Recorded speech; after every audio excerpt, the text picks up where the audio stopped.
এই হাসনাত আব্দুল্লাহ, এই ছাত্র সমন্বয়ক, যে এখন এনসিপির নতুন যে পার্টিটি হয়েছে তার একটি নেতা, কিছুদিন আগে যে বলল সেনাবাহিনীর সাথে তার মিটিং এ কি কি কথা হয়েছে, তা আমি তো তার কথা বিশ্বাস করতে পারি না। এই কারণে পারি না কারণ গোপন মিটিং গুলোতে কি কথা হয়, বাইরে এসে সে মিথ্যা কথা বলে। কারণ আপনাদেরকে একটু মনে করিয়ে দিতে চাই, জুলাই মাসের 20 তারিখে 2024 সালে আমাদের সাথে এই তিনজন ছাত্র সমন্বয়কের একটা মিটিং হয়েছিল রাষ্ট্রীয় অতিথি ভবন পদ্মায়।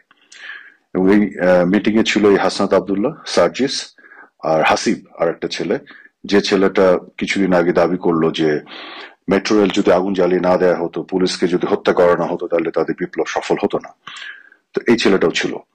তো এই তিনজনের সাথে মিটিং যেটা আমাদের হয়েছে, সেখানে কিন্তু প্রথমবার তারা যখন এসেছিল তখন আমরা গিয়েছিলাম এবং তারা অনুরোধ করেছিল যে তারা তখনই আলোচনায় বসতে চায় না, আরো কিছুদিন পরে তারা বসতে চায়, তাদের আরো কিছু প্রিপারেশন লাগবে।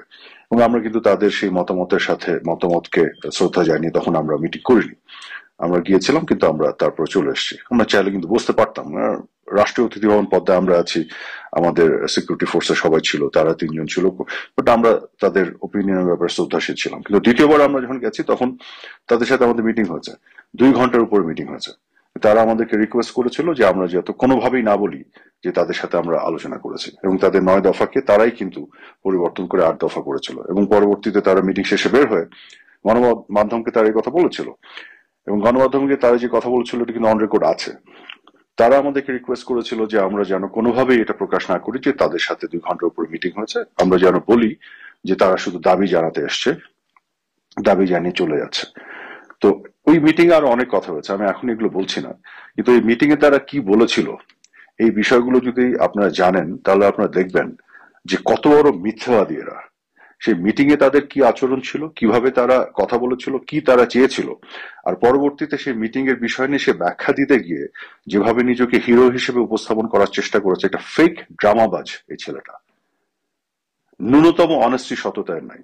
হ্যাঁ, একটা বিষয় হতে পারে যে একটা গোপন মিটিং এ যে কথা হয়েছে, সেখানে একটা জেন্টলসম্যান এগ্রিমেন্ট যেহেতু থাকে, সেই মিটিং এ হয়তো সে তার যে সংগঠনের নেতৃত্বকে জানাবে, আমরাও যে আমাদের সাংগঠনিকভাবে মাননীয় প্রধানমন্ত্রীকে জানিয়েছি। কিন্তু এর বাইরে হয়তো জেন্টলসম্যান এগ্রিমেন্ট যেটা থাকে বাইরে কাউকে জানানো হয় না। এটা একটা বেসিক নীতি নৈতিকতা প্রশ্ন।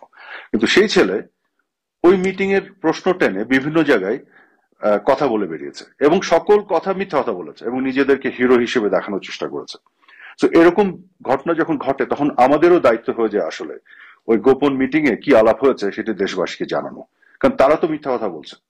ওরা যদি সেই মিটিং নিয়ে কোনো কথা না বলতো, সেগুলো নিয়ে বাগাড়ম্বর এবং এই ধরনের হিরোগিরি ড্রামাবাজি না করতো, মিথ্যা কথাগুলি না বললে আমরা হয়তো সেই জেন্টলসম্যান এগ্রিমেন্ট বা নীতি নৈতিকতার জায়গা থেকে চুপ থাকতাম, কথা বলতাম না। কিন্তু আজকে যে মিথ্যাচারগুলি করছে তারা, আমি তো হাসি পাই এর কথা শুনে আমার, যে সেই মিটিং এ তারা তাদের কি আচরণ ছিল, কি বক্তব্য ছিল, আর এখন তারা সাধারণ মানুষকে কি কথা বলে। অদ্ভুত। কি তারা বলেছিল একটু একটু করে সব আমরা প্রকাশ করব, এবং তাদেরকে একটু মাথায় রাখতে বলবো সেই মিটিং কিন্তু রাষ্ট্রীয় অতিথি ভবন পদ্মায় হয়েছিল। কাজে তারা যে বক্তব্যগুলো দিয়েছে, কি কথা বলেছিল, এগুলো কিন্তু প্রমাণ আমরা হাজির করতে পারবো, খুব বেশি যদি মিথ্যাচার তারা না করে। মিথ্যাচার না করে এগুলো থেকে চুপচাপ থাকাই ভালো। এত নিজেকে হিরোগিরি দেখানোর, ভিতরে এসে মানে কাচুমাচু করে স্যারেন্ডার করা, আর বাইরে এসে হিরোগিরি, ডোন্ট ডু দ্যাট। ন্যূনতম লজ্জা শরম থাকলে এগুলো করা উচিত না, ন্যূনতম সততা থাকলে এগুলো করা উচিত না। কাজে এই ছেলের কি বক্তব্য, গোপন মিটিং এ কি বলেছে, এইসব কথা আমি বিশ্বাস করি না। আমার মনে হয় না বাংলাদেশে কেউ বিশ্বাস করে।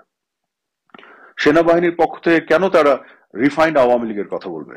আওয়ামী লীগ রিফাইন্ড হবে না কি হবে সেটা আওয়ামী লীগ ডিসাইড করবে, আওয়ামী লীগের নেতৃত্ব ডিসাইড করবে।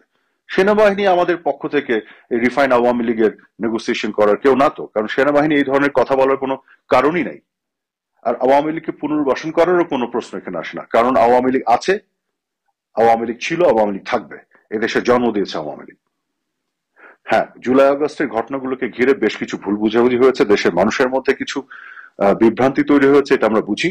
এবং সেই জায়গা থেকে আমাদের নিজেদের ভিতরে অনেকগুলো খেদ আছে, অনেকগুলো রিগ্রেট আছে, যেগুলো আমরা নিজেদের মধ্যেও আমরা আমাদের ব্যর্থতা এবং আমাদের ভুলগুলো নিয়ে আমরা আলোচনা করি। কিন্তু দেশের মানুষকে সত্যটা শেষমেশ আমাদের জানাতে হবে, এবং আওয়ামী লীগ বাংলাদেশের রাজনীতিতে থাকবে যতদিন বাংলাদেশ থাকবে। আওয়ামী লীগকে রিফাইন করা হবে না একই আওয়ামী লীগ থাকবে, সেটা আওয়ামী লীগের সর্বোচ্চ নেতৃত্ব সিদ্ধান্ত নিবে।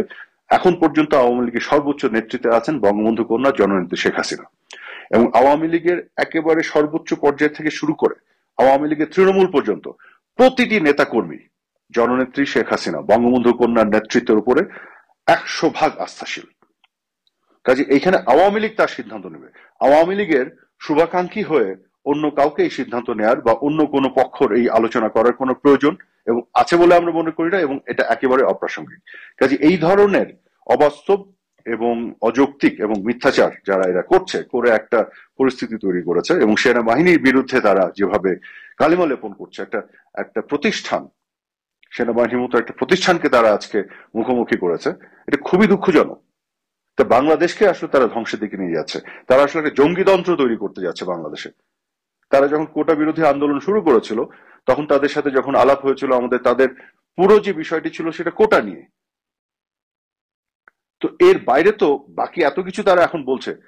তখন তো বাংলাদেশের মানুষকে তারা এগুলো বলেনি, দেশের মানুষ এগুলো জানতো না যে তারা কি সেকেন্ড রিপাবলিক করবে, তারা পলিটিক্যাল পার্টি করবে, তারা সংবিধান বদলায় ফেলবে, তারা আওয়ামী লীগকে নিষিদ্ধ করবে, তারা জামাতকে প্রতিষ্ঠিত করবে। আজকে ইন্টারন্যাশনাল ক্রাইম ট্রাইব্যুনালের চিফ প্রসিকিউটর বানিয়েছে একজন খাস জামাতিকে, একজন যুদ্ধাপরাধীদের সহযোগীকে। একজন যুদ্ধাপরাধী তার সহযোগীকে সে নাকি মানবতা বিরোধী অপরাধের বিচার করবে। কার করবে? বঙ্গবন্ধু কন্যা শেখ হাসিনার। আওয়ামী লীগে যারা এদের স্বাধীন করেছে, এই স্বাধীনতার পক্ষ শক্তি তাদের। তো এই যে বিষয়গুলি তাদের, হ্যাঁ, 32 নাম্বারকে তারা ভেঙে দিল। 32 নাম্বারের যে ভাঙলো তারা, এটা প্রতিটি ইটের হিসাব নেওয়া হবে, বাংলাদেশের মানুষই নিবে, আমরা থাকি বা না থাকি। মাথায় রাখতে হবে বাংলাদেশ কিন্তু স্বাধীন হয়েছে যে চেতনার উপর ভিত্তি করে, সেটাকে কিন্তু তারা মুছে ফেলতে পারবে না। বাংলাদেশের সাধারণ মানুষ অনেকখানি বিভ্রান্তির মধ্যে পড়েছিল, এ ব্যাপারে কোনো সন্দেহ নাই, এবং সেক্ষেত্রে আমাদেরও কিছু ভুল ত্রুটি এবং ব্যর্থতা ছিল, সেটাও আমি মনে করি এবং মেনে নিই, স্বীকার করি। তবে এটিও সত্যি আজকে পরিষ্কার হচ্ছে যে আক্রমণ হয়েছিল গণভবনে এবং প্রধানমন্ত্রীর অফিসে এবং বিভিন্ন জায়গায়, সেটি সেই 71 সালে পাক হানাদার বাহিনীর যে আক্রমণ, সেই আক্রমণের মতন আক্রমণ হয়েছিল বাংলাদেশের স্বাধীনতা এবং সার্বভৌমতার উপরে। যে কারণেই এই জঙ্গিরা আক্রমণ করেছিল, সেই প্রো পাকিস্তানিরা, এবং যে কারণে জাতির জনক বঙ্গবন্ধু সেই তারা স্ট্যাচু সেটি ভেঙে ফেলেছে, তারা 32 নম্বর তারা ভেঙে ফেলেছে। কাজে স্বাভাবিকভাবে পাক হানাদার যখন আক্রমণ করে, তখন আওয়ামী লীগের নেতৃত্ব বা মুক্তিযুদ্ধের পক্ষের চেতনা, বাংলাদেশের পক্ষের নেতৃত্ব পার্শ্ববর্তী দেশে আশ্রয় নিয়েছিল, 1971 সালে নিয়েছিল, এবং আমরা সরকার গঠন করেছিলাম, প্রবাসী সরকার, মাথায় রাখতে হবে। কিন্তু যুদ্ধ আমরা করেছিলাম, এবং সেই যুদ্ধ আমরা আবারও করব, এবং যুদ্ধে আমরা জয়ী হব। আমি বলছি না যে এই 71-এর মতন সেই লিটারেলি বন্দুক নিয়ে যুদ্ধ, কিন্তু এই যে লড়াই, মানুষের মনস্তত্ত্ব নিয়ে ওদের যে খেলাধুলা, মিথ্যাচার, মানুষকে বিভ্রান্ত করা, সেইখানে মানুষকে বিভ্রান্তি থেকে বের করে এনে সত্য উন্মোচন করা, সেই জায়গাতে সেই যুদ্ধ আমরা করব, এবং সেখানে আমরা জয়ী হব। সত্যের জয় হবে, বাংলাদেশের জয় হবে। এই জঙ্গিতন্ত্র, জঙ্গিদের বিজয় হতে পারে না। শুধুমাত্র বাংলাদেশের মানুষের সাময়িকভাবে বিভ্রান্তির সুযোগ নিয়ে তারা এই কাজগুলি করছে, এবং সেইখানে বাংলাদেশের মানুষ যে বিভ্রান্ত হয়েছে, সেই দোষ আমি এদেশের মানুষকে দিই না, সেই দোষের দায় আমি আমার ঘাড়ে নিই, আমাদের ঘাড়ে নিই। আমাদের বেশ কিছু ব্যর্থতা, ভুলের কারণে সেটি হয়েছে, তবে সেটিকে শুধরানোর দায়িত্ব, সেই দায়ও আমাদের, এবং সেই কাজগুলি আমরা করব। কারণ আগামী দিনে বাংলাদেশ মুক্তিযুদ্ধের চেতনার উপরে দাঁড়িয়ে তৈরি হতে হবে। গণতন্ত্র থাকতে হবে, এখানে আইনের শাসন থাকতে হবে, মানবাধিকার থাকতে হবে, ন্যায় বিচার থাকতে হবে। এই বিষয়গুলো নিয়ে আমরা কোনো কম্প্রোমাইজ করবো না। তার মানে এই নয় এই পুরো বিষয়গুলো নিয়ে আমরা আমাদের শাসন আমলে সবকিছু শুদ্ধ করে ফেলেছিলাম, এমন কিছু আমি দাবি করছি, এরকম কিছু আমি দাবি করছি না। আমাদেরও ভুল ভ্রান্তি, ব্যর্থতা, ঘাটতি ছিল, কিন্তু তার মানে এই নয় যে এই জন্য বাংলাদেশকে ধ্বংস করে জঙ্গিতন্ত্র তৈরি করতে হবে, জঙ্গিদের স্বর্গরাজ্য করতে হবে। আমরা যেখানে আমাদের ঘাটতি ছিল সেটা পূরণ করে আগামী দিনে আমরা আরো ইমপ্রুভ করতে চাই, সেটি আমাদের অঙ্গীকার, কমিটমেন্ট বাংলাদেশের মানুষের কাছে। আপনাদের সবাইকে অনেক ধন্যবাদ।